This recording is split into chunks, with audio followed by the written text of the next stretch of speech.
right now in Addis Ababa, if you paint your business the wrong color, the city might actually shut off your water. Yeah, it's pretty extreme. It is. It's part of this massive 33 billion birr push to force the city into the 21st century. They're calling it a gray makeover, and it is literally bulldozing the informal economy just to make way for bicycle lanes and pristine walkways. Right, and I mean, the physical transformation is impossible to miss, but behind all those freshly painted uniform storefronts, there's just a staggering amount of economic friction. Exactly. We are watching an entire society try to leap decades into the future basically overnight. And, the immediate human cost is severe. That tension is exactly what we are unpacking today.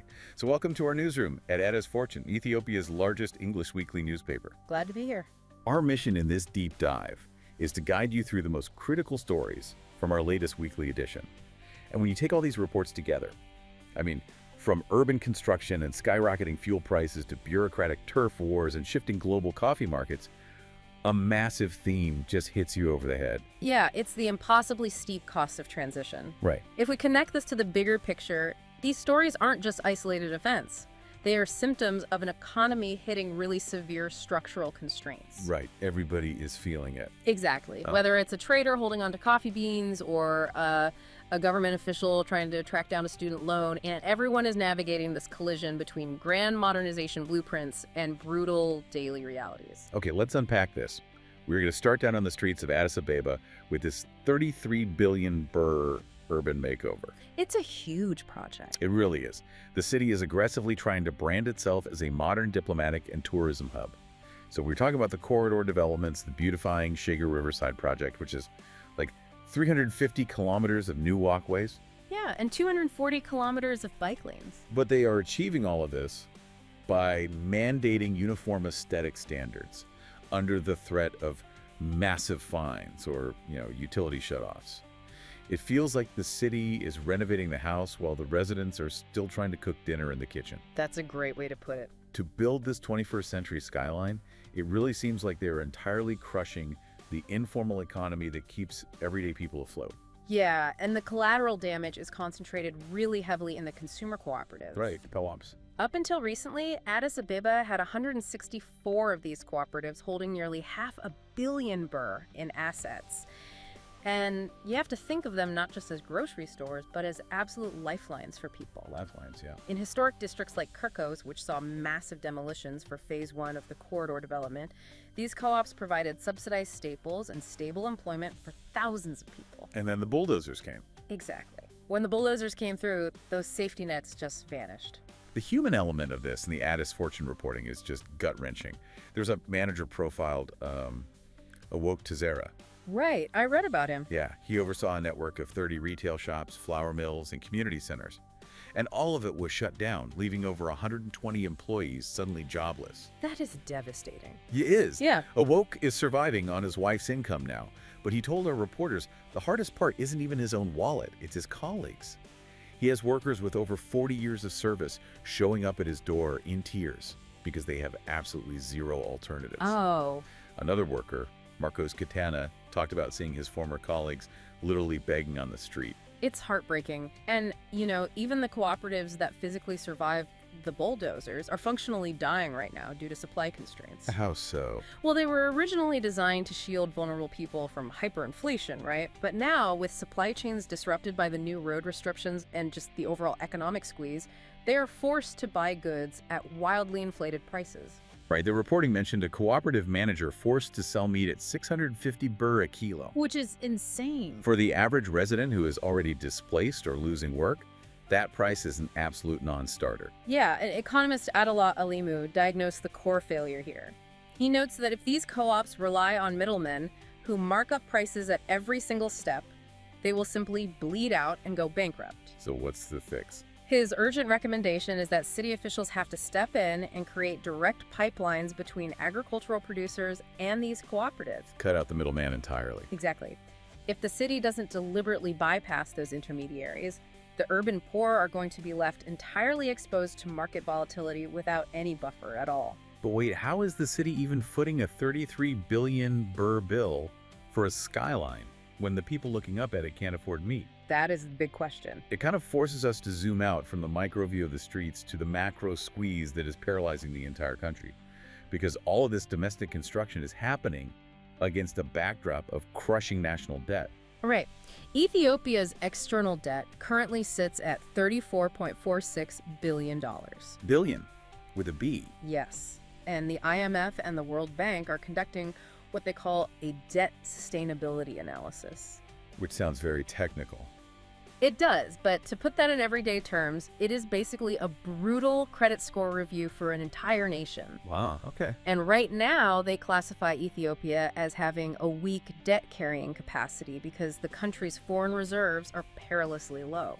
You know, the term I keep seeing floating around in these financial reports is reprieve, which suggests the country is getting a break on its public debt. Yeah, they love using that word. But owing billions of dollars, building up arrears, and begging multilateral lenders and private creditors for grace periods, that doesn't sound like a reprieve to me. It sounds like drowning just a little bit slower. Honestly, the word reprieve is doing a lot of heavy lifting there. Right. It really only means that temporarily, official creditors are handing over more money than the government is paying out in principle. So it's just a Band-Aid. Exactly. It is a fragile, temporary cushion.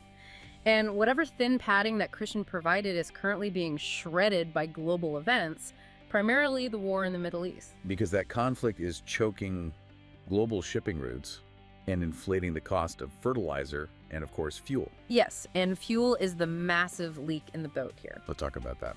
The scale of the fuel crisis is hard to overstate. The federal government imports about 3.8 million tons of fuel. Wow. And because they artificially suppress the price at the pump to keep the economy moving, the government essentially eats the difference between the high global price and the low domestic price. That has to be incredibly expensive. It is. They spend 28 billion birr every single month just on this. Their budgeted fuel subsidy gap was supposed to be 120 billion birr. Okay. It has now exploded by 170% to 270 billion birr. That is a staggering jump. It is. And so the IMF is demanding the government phase out these subsidies entirely to stop the bleeding. Wait, let's pause and look at what that actually means for anyone listening. If the government caves to the IMF and yanks those subsidies, they aren't just balancing a spreadsheet. No, not at all. They are taking a $1.5 billion hole and dropping it directly onto your grocery receipts and bus fares. In a country where people are already struggling to survive the cost of living crisis from our first story, isn't that just a recipe for hyperinflation? Macroeconomic advisor Mered B. Fikir-Yohannes argues exactly that point. Really? Yeah, he warns that passing the full, unshielded cost of fuel onto consumers right now is a dangerous miscalculation. So what does he suggest? His advice is to push back. He says the government needs to completely renegotiate the fifth IMF review. Remind me what that is. For context, the fifth IMF review is essentially the strict checklist of painful economic reforms the government promised to execute in exchange for international bailout money. Right, the strings attached to the money. Exactly. Mered says the global reality has changed, the checklist is outdated, and the government must double down on domestic fuel-saving measures instead of just crushing consumers. He also points to an absolute hemorrhaging of foreign exchange, doesn't he? Like, the official central bank rates and commercial bank rates are competing with a massive parallel or black market. Oh, absolutely. Studies suggest a staggering 78% of foreign exchange bypasses the official market entirely. 78%. Yeah. When families abroad send money home, they use informal channels because the official exchange rate just doesn't reflect reality. It's just not competitive. Right. And Mered argues the most urgent fix is unifying the forex market to offer a competitive, realistic rate. Because if they did that, By simply giving people a fair exchange rate through legal channels, the government could instantly capture an estimated $1 to $2 billion in potential remittance inflows that are currently just vanishing into the parallel market. So let me get this straight. External debt is crushing the federal budget, the fuel subsidy is wiping out reserves, and foreign exchange is leaking out the side door. That about sums it up. You would think, given this level of desperation, the state would be meticulously collecting the domestic revenue it is already legally owed. You would think so, yeah. Yet the story we uncovered about the university cost-sharing system shows a bureaucracy completely failing at basic collection. It really is a mess. The university funding model in Ethiopia has operated for 22 years on this study first, pay later premise. Right. The government covers tuition, But students are expected to share the costs of housing, food, and administration. So they sign a contract agreeing to pay that debt back through payroll deductions once they graduate and enter the workforce. This is like running a restaurant where you let thousands of people eat on a tab for 4 straight years. Yes. But when they finally leave, you never bring them the check, you don't know where they work, and you don't even have an address to mail the bill to. That is a perfect analogy. The Ministry of Education is currently collecting a pathetic 70 million birr a month. I mean, that is a rounding error compared to the billions they spend. The resulting financial imbalance is starving the rest of the education system. Tertiary education, the universities, serves a tiny fraction of the population, just 3% of all students. Okay. Yet it consumes 40% of total public education funding. Wow, 40% for 3% of the students. Yeah. To put numbers to that disparity, the state spends over 66,000 birr per university student, compared to a meager 1,800 birr for a primary school student. And the costs of keeping those university students fed and housed are just skyrocketing. Just the daily student food allowance jumped from 18 birrs a meal to 100 birrs a day. Which adds up fast. Seriously, if you calculate that out for a standard 4-year degree, the food bill alone hits 120,000 birrs per student. And the Ministry of Education knows they are bleeding cash. So what's their plan? Well, their big proposed solution is to build a brand new, massive bureaucratic institution just to track graduates and collect the debt. You have got to be kidding me. Another institution. Yeah, but tax expert Baruch Nagusu violently disagrees with that approach. I can see why. He points out that building a new institution is a colossal waste of time and public money. The existing law already mandates that once a graduate is hired, employers must deduct 10% of their gross salary until the debt is cleared. So the mechanism is already there. Exactly.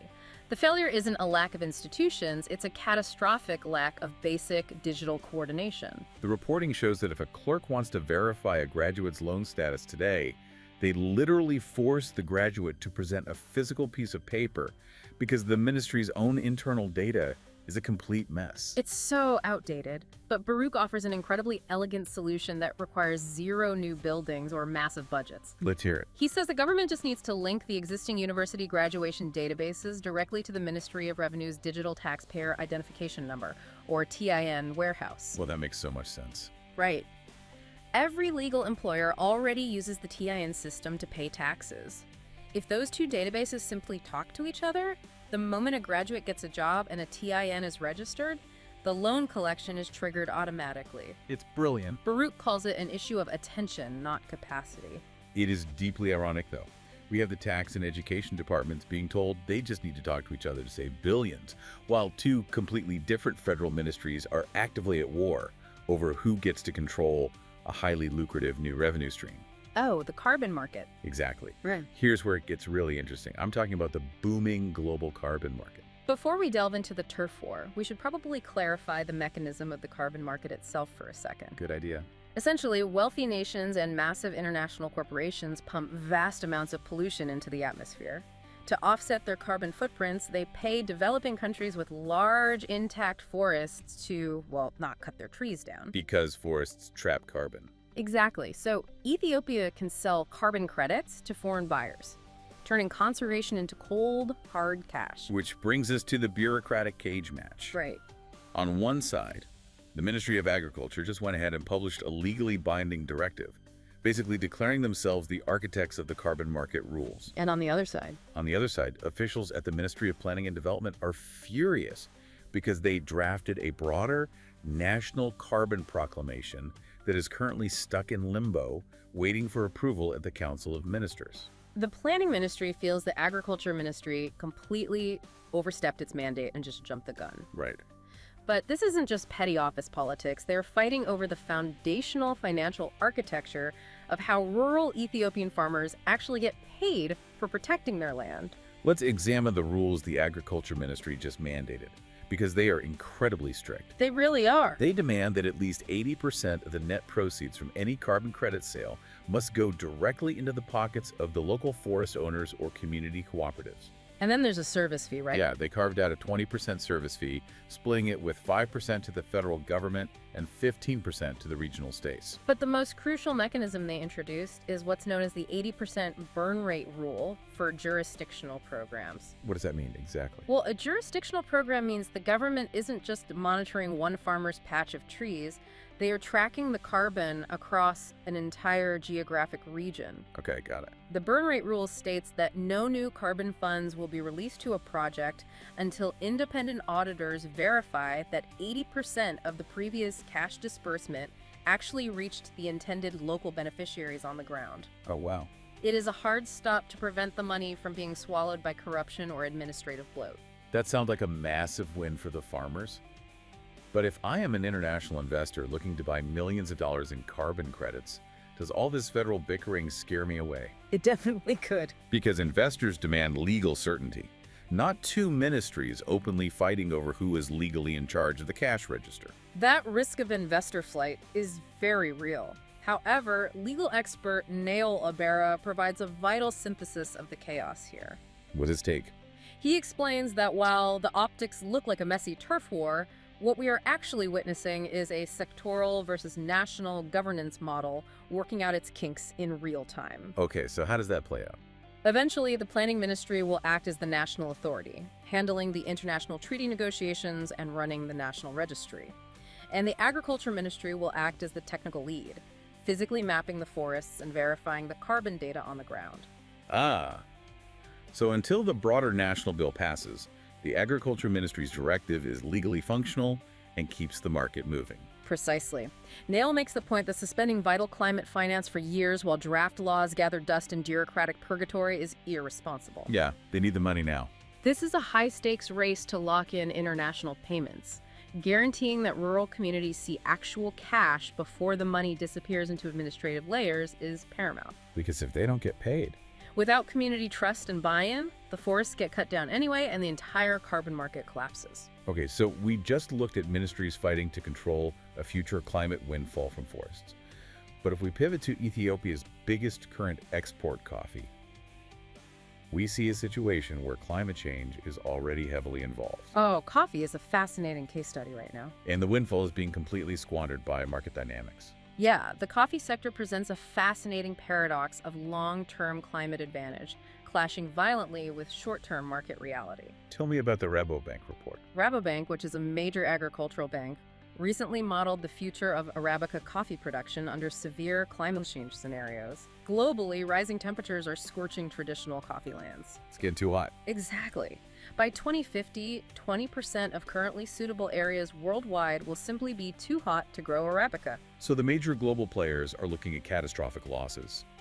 I read that Brazil, the world's undisputed largest producer, is projected to see its highly suitable land plummet from 81% down to 62%. Yeah, and Honduras is facing absolute devastation, dropping from 53% suitability to a mere 12%.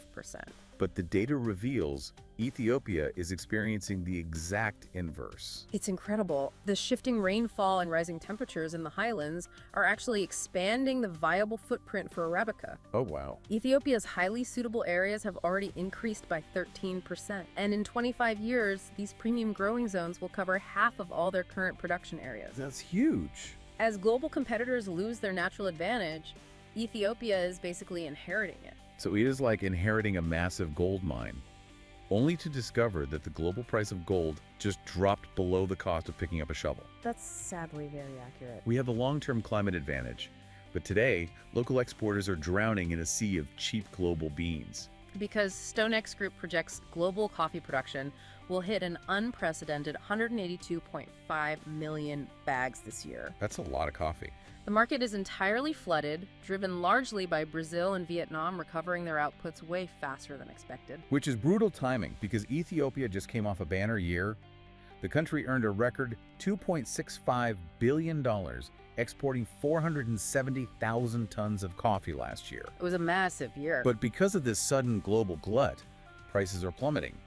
Arabica recently hit a 3-week low on the global exchange. And this creates a completely paralyzed supply chain on the ground. Following last year's boom, local traders and exporters aggressively bought beans from farmers at highly inflated prices. They were gambling that the boom would last. Right, now the market has tanked. If those traders sell their beans today, they lock in massive financial losses. Oh, what are they doing? They are hoarding the beans in warehouses, just praying for a miraculous price rebound that isn't coming. And the authorities are practically begging them to stop. Shafi Umar from the Coffee and Tea Authority told them bluntly that market volatility is normal, hoarding is suicidal, and they need to release their coffee to the market immediately. Yeah, and coffee expert Hassan Ambo emphasizes that relying purely on future climate advantages is a fool's errand. The sector must modernize its infrastructure today. What does that entail? Well, expanding into new highland areas means nothing if the industry doesn't adopt modern irrigation, shade-grown production techniques, and disease-resistant seeds. You have to actually build the systems. Exactly. You can possess the best soil on Earth, but without the infrastructure to harvest and process it efficiently, the brutal efficiency of the global market will crush you every time. Pulling back to look at this entire stack of stories from Addis Fortune, modernization really reveals itself as a deeply connected web. It really does. You see it in the physical displacement of informal workers trying to survive a 33 billion birr aesthetic makeover. You feel it in the macroeconomic vice grip of debt and fuel prices, forcing the government to choose between satisfying the IMF or protecting its citizens. And the bureaucratic struggles, too. Exactly.